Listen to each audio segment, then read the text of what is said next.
flicks, this is where I want to start. Did this movie deliver on what you were expecting?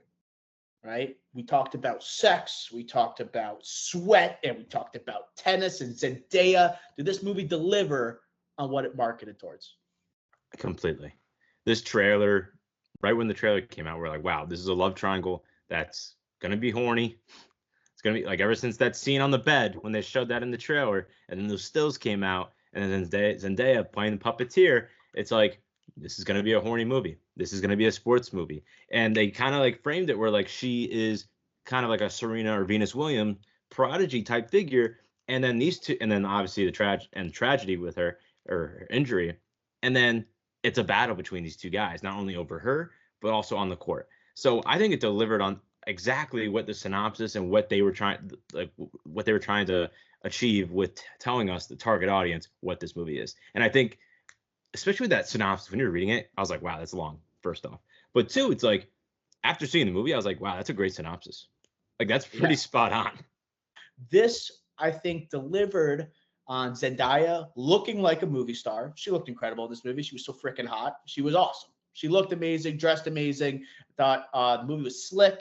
I thought it sounded great. It was loud. It was Trent Reznor and Atticus Ross on the ones and twos. I think they really nailed this type of score. We'll talk about it.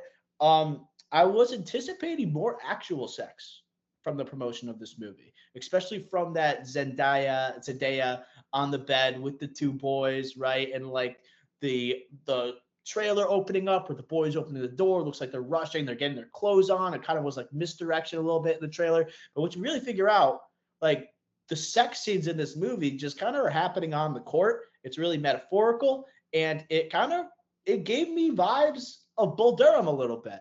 I think that's the natural comparison you make, just because they use baseball as this metaphor for sex, and now we have tennis as a metaphor for sex. And you could say there's a lot of lovemaking in this movie because of all the tennis that you're seeing, the different, like the dudes going at it, Tashi going at it. It just, I thought this was kind of like this generation's almost cooler version of Bull Durham.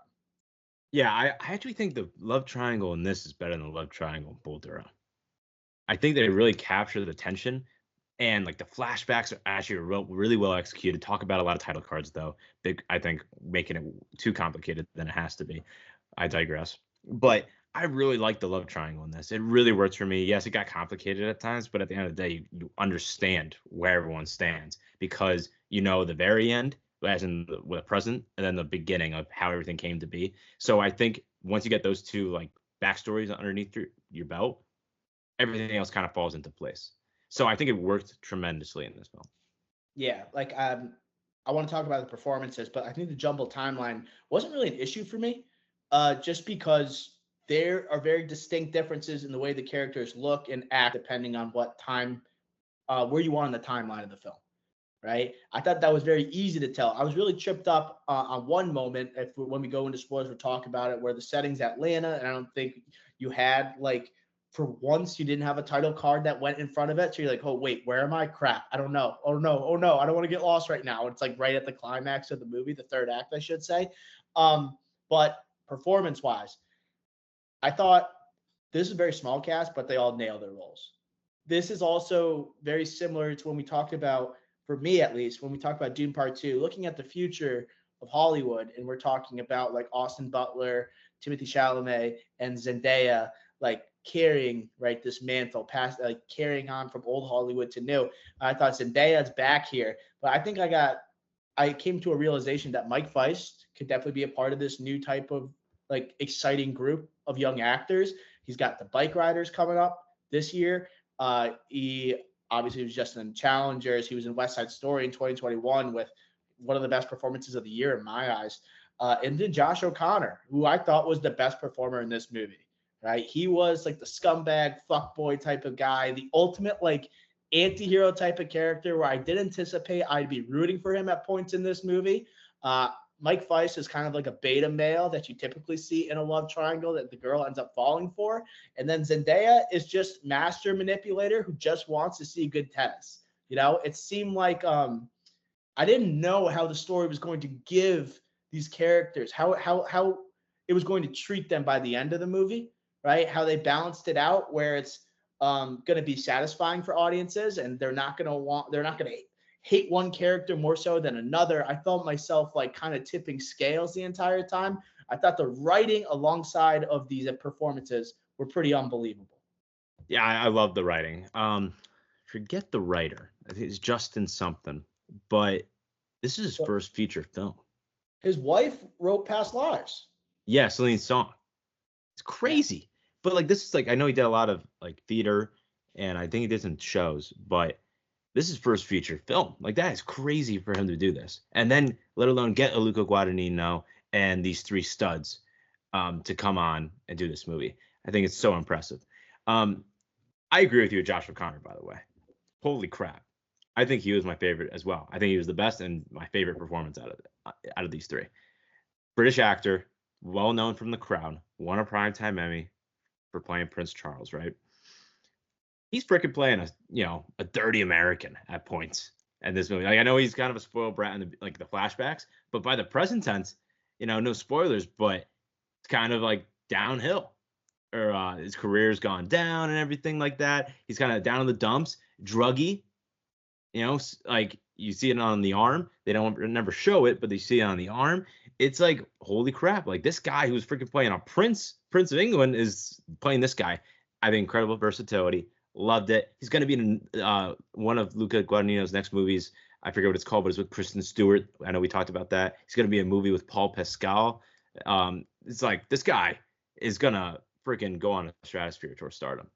Like it's going to be a great stardom. So overall, my favorite and I think the best performance out of this movie, brought the energy, a lot of energy, not only the score, but his performance, I think really helped counterbalance the Mike Weiss Zendaya that was kind of more, I don't know, never had any fire unless you're on the court with them, So it was really good counterbalance in this love triangle.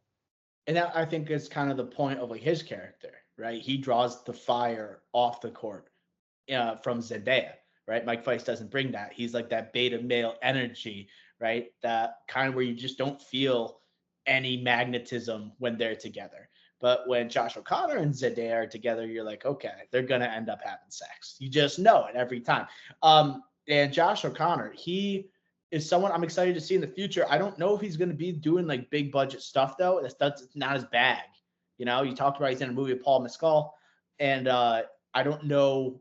I know he won Primetime Emmy for The Crown, but that's probably the biggest project he's done, all right, or most like notoriety he's had. And this is definitely on the way to like more high profile roles. He is someone I definitely want to see. It feels like the camera, when it zoomed in on him, it just seemed like he's this guy's like a madman. This guy's just crazy. This guy was going to just like, I don't know, he's just kind of agent of chaos in terms of like, I am going to like I'm going to do what's in the best interest for myself, right? And he basically, in terms of his relationship with Zendaya, he knows he's willing to say things that Mike Weiss' character is not willing to say, and he's willing to say things that Zendaya is unwilling to say, right? He's just upfront about it, but also in a very rude way. And he pulled off the physicality too. He was great. We'll get to Mike Weiss and then Zendaya, but Mike Weiss, someone that I liked in this movie, but he didn't have the sexy role. Right? For a movie that's about sex, he didn't have the sexy role, so he's automatically going to be 3 in this like trio here. He is someone I loved in West Side Story. Physicality here, I thought he was like the easiest to tell from the time jumps, right? When you went along the timeline and kind of how broken he had become by the present day timeline. You could tell a lot about that lack of magnetism, right? With him and Zendaya in the bedroom, okay, when they're with their child, during family time, and when like Josh O'Connor's character, his Patrick, is saying like he doesn't even like you. It's like, yeah, it definitely seems that way, But I thought he was good. We'll save Zendaya, but what do you think about these two? Maybe talk about Weiss a little bit. Yeah, I completely agree with what you said. I think it's interesting too because West Side Story, he's playing Riff. He's so like very bombastic, extrovert character. And here he's like playing the opposite. Cocky, that's a good word. But here it's like the opposite, which I think is interesting. And for the bike riders, he doesn't have a sexy role in that either. So I think it's interesting for him. He has nothing lined up after that, which I think I think that is interesting as well. I think after this movie, we're Luca Guadagnino, working with Jeff Nichols with the Bike Riders, and obviously Steven Spielberg has only good things to say. And I think everyone pretty much that's seen West Side Story is that Ariana DeBose and him were the best performances out of that. So he's going to get more work, and it's going to be better than like the pinball movie that he did. It's not going to be like, Pinball Wizard. It's going to be actually more sexier roles, I think, after seeing this. I don't think it's going to be like, oh, he's doing this, then another boringish role in the Bike Riders. He's going to keep doing that. No. I think he's going to get back to being his usual Mike Weiss self, where it's more like Riff and West Side Story. I remember reading that he was thinking about retiring from acting because he was like a Broadway star, or he was like a stage actor for a long time, did West Side Story. And I was thinking even after West Side Story, he was thinking about retiring. But I mean, like, he's doing this movie, which is like, for any cinephile, it's like one of the movie events of the year. So I assume we're just going to keep seeing more of him. Bike Riders coming up. It seems like his profile keeps rising. I'm like, this guy should not retire right now. This is like, I don't know. This is like it's like a 3-time NBA All-Star deciding to like, hey, I'm done. When they have like this like very promising career ahead of them. We'll see more of him. I also I was listening to another podcast, and they said that he should play Frank Sinatra. And I was thinking about how Leo is playing him as like an older age Sinatra. Mike Weiss would be a great young age Sinatra. This guy's like, he's built like a rail. He's thin as hell. And he's got singing chops. He can dance, great performer. I think he'd be a great young Sinatra if Scorsese wanted to make that movie. That's not a bad call. Whoever said that, that's a great call. I don't know where he's from. I know he's from America, but he's born in 92, so he's still relatively young. Won't be making our 30 and under list today. But like getting back in the music realm to kind of like, I think he's fine. Like I don't think he needs to do that, but it would be nice because that is his bag, more of his bag, the musical element, dancing. So of course I'm gonna say, yeah, that's a good idea, very cool. But I don't think he needs to do it. I think he's on a good run right now, and he's working with good directors, good filmmakers. I think there's gonna be other filmmakers that are gonna be like, hey, I want this guy to actually just do dramatic acting. Yeah, I'm excited to see what he does. I don't think he has a huge role in the Bike Riders, but could be wrong. Seems like the trailer, he doesn't get much screen time compared to a Hardy or a Butler or a Comer. It seems like he's telling the story. He's the journalist. I don't think he's going to be having as much screen time as he had in Challengers. Zendaya, the third of the big three here. The big one. I think she was great in this movie. I think she's the second best performer in this movie. I think Zendaya, this kind of like is a pretty good take that I'm riding right now. Zendaya does a lot of the same stuff in every movie. I have a take, by the way. She is a girl boss in like every movie. She has an edge. She has an attitude, and she is a cockiness and an arrogance to her. And it was a perfect role for her as like this master manipulator of two guys that are obsessed with her. I think her performance really, I think it turns from good to great in the third act, I think, when her motivations eventually appear regarding her and the Patrick character, Josh O'Connor's character. That's where I think you see her best acting and the most passion out of her. And the first couple acts, it's a lot of her with a mean mug on, all right, her relying on sex appeal. But I thought she was great in this movie, number 2. But I do want to see her do something a little bit outside of her comfort zone, because I think this is something where it's a movie star like type of role, but it's something I knew she would be good at. I'd like to see her challenge a little bit more, but overall great. So I wrote down in my notes, Queen, alpha, stunning, attitude, edge in her performance, right? I agree. She's the same in everything, really. Now, I think this is different. Again, going back to what we were saying at the beginning, where we were saying this is a bigger platform to do it on. So, no, I'm fine with her doing something that she's more comfortable with and working with a great filmmaker like we talked about with Luca G. But my take is the same as yours, except I'm going to go one step further. Cassie Lang, Euphoria, Sydney Sweeney. We talked about, maybe she's not the greatest actress. The best actor in Euphoria is Jacob Elordi. I gotta see more. As of today. I don't know. As of I don't today. know. No. I'm not. I'm not on that take. I'm still saying I Zendaya. think as of today, dude, he's the I guess in versatility, like he's done a lot more range than Zendaya, a lot more. I think he's only a year younger. I think 26. I'm not gonna say like, oh, he's gonna win an Oscar for Zendaya. No, I think Zendaya in this niche is the best. Like this one like skill set, I think is the best acting out of all of them. But like, who's the best overall actor out of the young studs on that show? I think Jacob Elordi has shown the most so far, or proven the most so far. I gotta see more from all of them. I gotta see more from all of them because they are all young. Because they are like, you know how we had like the Stranger Things kids? They were like, oh, they're gonna be the future, and we're gonna talk about them all the time. Then it became all the Euphoria kids. We're gonna talk about them all the time. I just gotta see them. But like we said that about the Stranger Things kids, and they don't do any projects. And then you have, and then the ones that do projects, those projects suck, you know. And then these people, the Euphoria kids, Elordi. I mean, honestly, has he made a good movie? Priscilla, Saltburn, and he's gonna be in freaking Guillermo del Toro's Frankenstein. I'll ask again: has he made a good movie? Like I can say, well, he's made a good movie. Okay, fine. As Zendaya, besides this movie, like Dune, obviously, Malcolm and Marie, like then Spider-Man movies. That's like superhero. Dune 3, Dune 2. I mean, yeah, no, I said he was good in Dune.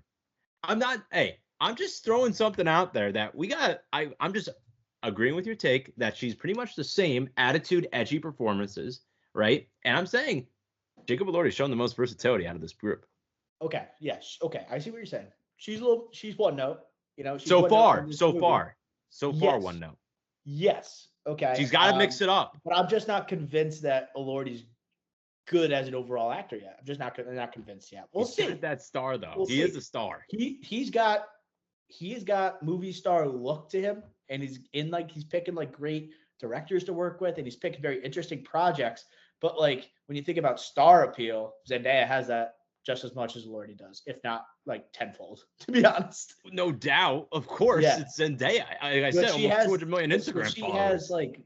She's got the movies, she's got like the blockbusters, she's got, even though she's not in the starring role, like she has like the attention. She has like everything going for her right now. You know, she has like definitely the most momentum out of the group in my eyes. And Sydney Sweeney, I think we agree. She's the third. She's on the outside looking in. There's an obsession with her in the male demographic, right? That I perfectly understand.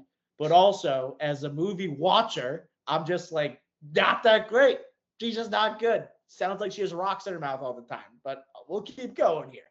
Chemistry wise, which actors do you think work the best one-on-one with each other when you think about Tashi Duncan and Art? When you talk about Tashi Duncan and Patrick, or Patrick and Art, what do you think the best chemistry was in the movie? Well, I think the worst was Mike Feist and Zendaya, Tashi and Art. I think that was the worst. I think the competing one is Tashi and Patrick, where, you know, they had a weird relationship throughout this whole movie. Very bombastic, energetic from one side, and the other side, you know, getting a little volatile and angry, but also has that edge, like we were just talking about with Tashi. But the bromance between the two, I think, was my favorite. Yeah. I think that was just like that because the flashbacks were so effective. The flashbacks were so good versus the present tense tension of that final battle or match, the match that was going on in the present day. Ending of this movie, bro. It was like this bromance is literally like this relationship. They talk about a relationship with tennis on the court, and you could see it by the third act. It was very impressive. A good storytelling, and the bromance for me, I think, takes the cake. Like, definitely, I agree with you. I think it's the bromance that was the one that you could tell they had the best chemistry, and I think Luca Guadagnino wanted the audience to think that, judging by the end of the movie. No spoilers. We will get into the ending because I think it's definitely worth talking about. The scenes that they share together, it's like, this is also what I talked about. There's a lot of sexual metaphors and stuff that are used, but no sex actually happening. Just like them with the phallic, like, food that they're eating, whether it be like when they're together, they're drinking out of Coke bottles, they're eating churros, there's bananas. Like, it seems like there is an attraction to one another, right? And they're always practicing tennis together, and tennis is used as a metaphor for sex in this movie constantly. There's even when there's a scene with Josh O'Connor and Mike Feist eating the churros, what does Josh O'Connor's character do right before he sits down? He pulls the seat quickly before he can sit down to move it closer towards him. So Mike Feist is like literally less than a foot away. It just seems like it was the most sexual thing without being sexual, and they let like them have it out on a tennis court, and that's where I think like this is just, I guess, that metaphor, it was in plain sight, but the whole movie felt like foreplay going to that moment. By far, they're the best one. I have the same thing, Josh O'Connor and Zendaya as the second one. That was a lot of fire, right? Like that's literally their nicknames, Fire and Ice. Well, who's fire, who's ice? And we know from these type of dynamics, Josh O'Connor is the fire, and then the beta, we have ice with Mike Feist. But overall, really good. Where do I want to go next? Music. We got to talk about the ones and twos here. Trent Reznor, Atticus Ross, bringing in the house music. I left this theater feeling like it was 5 a.m., stumbling out of a Dusseldorf underground club, and I was just rocked by this soundtrack, especially at the end of this movie. What were your impressions? I thought it worked really well with the pace. Yes, it definitely helped with the pace and kind of change it up. Again, it's a sports movie, tennis movie. Think about tennis movies and sports movies that we have, not really fast paced, I would say. So definitely help with that. The loud and relentless techno music going on, like you're saying, you'd be like coming out of Germany nightclub there, underground club. But yeah, no, it brought the energy and just made the movie different, made it unique. Just again against traditional sports movies or romance, if you want to go there, like romance dramas, just made it unique. And I really like that. And like you said, Trent Reznor, Atticus Ross, Nine Inch Nails, 2-time Oscar winners, Fincher guys, Social Network. I won an Oscar for Social Network, by the way. So really cool, really good stuff. The score was great, really helped. I will say though, there were times, and it's not their fault, there were just some transitions and the music subtle like scores that just didn't fit. Like the sauna scene, the techno just starts blasting. And I'm just like, Dude, why? Like, what the hell? The sexual energy. I'm telling you. No, but like it was after that. It was like Mike Feist saying, like, I'm better than you. Like, look where you are. I was just like, why is the score coming in right now? Where it's not like a uplifting or downlifting score. It's like a like fist pumping score. It's like, why is it coming in right now? That's where, like, for me, like, I think the score was great. It hit so many times in this movie, but there were a bunch of times where whether it's transitions or just awkward timing where they would just drop the score and like, I do not feel the score should be in the scene whatsoever. Yeah, so I think it's because like when they're on the tennis court, right? The metaphor for sex, and it's just techno music, it's house music blasting. I like it on the court. And but I think that's like them saying like them having it out right now, that sexual energy, like them in the sauna, naked together, they have it walking out, they play it. I get it, editing might be off. I hear what you're saying. But I got it. There's times where it was the music distracted me from the dialogue because like sometimes the volume of like the house music was so high you couldn't hear what they were saying. But I don't like honestly, I was just like, okay, I get it. Like they're just having it out right now. I feel like old people hated this aspect of the movie because it got loud at points. In that third act, part of the excitement that went with it, there is the drama, right, and the love triangle dynamics, but also the music was at its peak during that final match, that final game, I won't go into everything, but like the match that they were playing in. I also thought it was weird when they had like the foreign, it sounded like Italian music that was sometimes interlude like during certain sequences. I was just like, this is definitely Luca Guadagnino, what he listens to when he's having an espresso late at like in the evening. Glass of wine. Glass of wine. He definitely is like, oh, I like this song. Let's put it in here. Now it sounds romantic. It sounds like sexual. Let's just plug it in here. Give everyone a break from all the early on Tiesto. Yeah, totally agree.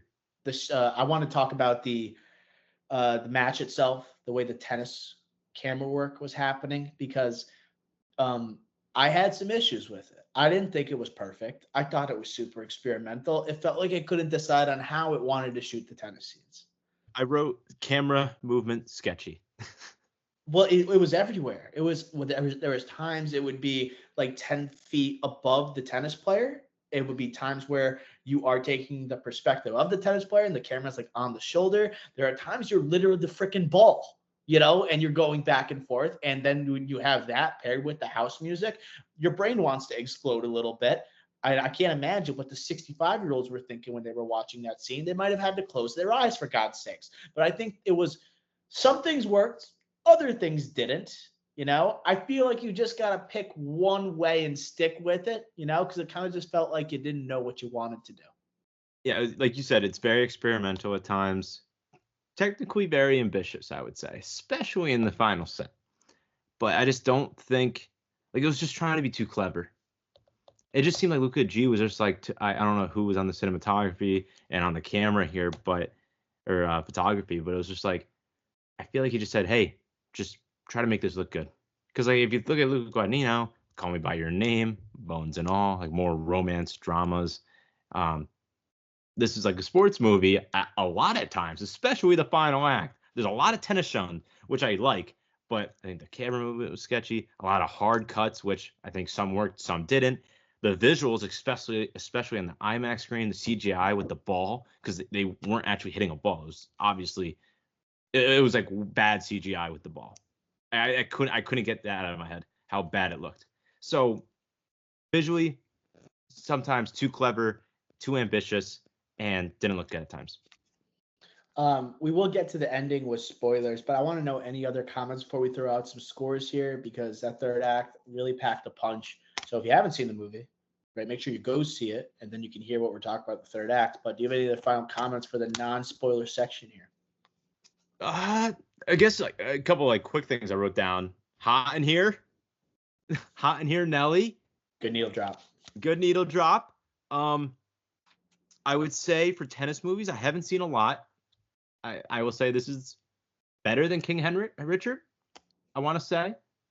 I think that's like the only one I could really say. Borg versus McEnroe Shia, Wimbledon with Kirsten Dunst, haven't seen. Battle of the Sexes with Emma Stone and Steve Carell, haven't seen. But those are like the only ones I could think of. What's the Sandberg one? 7 Days in Hell? 7 Days in Hell. I have seen that is like a 45 minutes or something. Like that's like I would say what's better? This or King Richard? I like King Richard, but this is better than King Richard in my eyes. This was just, I could see myself rewatching this movie. I've never, you think I've ever like felt like, have you ever turned on King Richard past the one time you watched it for this podcast?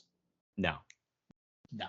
Do you think any of these people, like, all right, this is actually a good concluding thought before we go spoilers.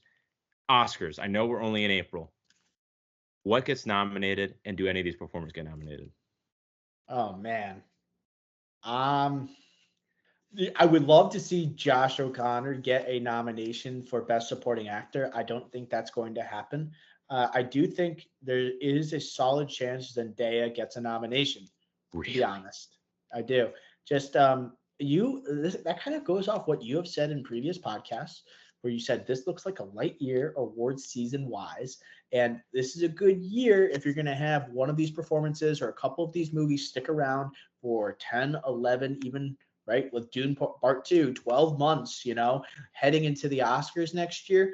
This is, people want to like promote movies, and like this is someone that like the Oscars want to promote movies, and this is one of the young stars that we're looking towards. Like she's had success at the Emmys, and maybe I don't know, she'll get a little Oscars bump, I think, when it comes to that time. She's the only one I really see. Trent Reznor, Atticus Ross will get nominated for score. Best Picture, I don't know. If I had to predict, it's hard when you have multiple movies go like 10 months before the Oscars. If I had to choose which one's going to get an Oscar nomination, Dune Part 2, I think we get an Oscar nomination for Best Picture over Challengers. So that's my take. I love everything you said, but I'm going to say no to any performances, or besides score. I don't know what else gets nominated. I don't think editing. I don't think any of the major awards. And the reason I don't think Zendaya would get nominated is because you just mentioned Dune. That will be nominated. You need to, like, if you're going to come out with a movie in the springtime or even summer, it needs to have momentum. It needs to hit at the box office to kind of carry you till Oscar season. Yeah. To be in the conversation. I don't think this will be in the conversation, let alone in 2 weeks. Like Yeah. I just don't Not see this make it, sticking around. not making half your budget on the opening weekend, and you're trying to have the staying power to go 10 months. That says a lot, you know. But I do want to say Zendaya is Zendaya. You know, she is international Big fandom, platform. massive platform, and you know she can garner people on her side. You know, I would not be shocked if she got the one acting nomination. But we said it. We think O'Connor is actually the best performer in the movie. That's someone I want to see doing more notable stuff. I don't know if this guy I could see like I want him as an antagonist in a film. I want him as a potential villain. I'm not talking Marvel or maybe put him in Batman. Like put him in like Matt Reeves' universe as a Harvey villain. Dent. I would love him as Harvey Dent. Dude, he'd be a great Harvey Dent. I think Harvey Dent would be really good. Come on, that would be great, right? Batman fans would be like, "Who the fuck is this guy?" You know, but I'd be like, "Guys, trust us. This guy's gonna be great. He would be good, right?" Hartnett, Josh O'Connor. Those are my two guys in the lead right now for that role. Other thoughts? Anything before we hit the scores? Very good movie. Really enjoyed it. I know it didn't have a packed theater. I was with Miss Flicks. She liked it. Good for anybody. I don't think the sex is too crazy. Like maybe that's the driver or lack of the driver why this isn't doing well. I don't know why people aren't seeing this. I think it's really good and should be seen. Really liked it. Score wise, I'm giving this an 88. Ricky Flex. What do you give Challengers? I also gave it an 88. Okay, this is my second best movie of the year. I had Civil War at 86. This is now number 2 behind Dune Part 2. I think Dune Part 2 I gave like a 97 or 98. Yeah, I think I gave Dune Part 2 a 96, something like that. Civil War was below this. Civil War I gave an 80. I'm looking at it right now. Roadhouse 52. Dune Part 2 I gave a 95. Madam Web 15.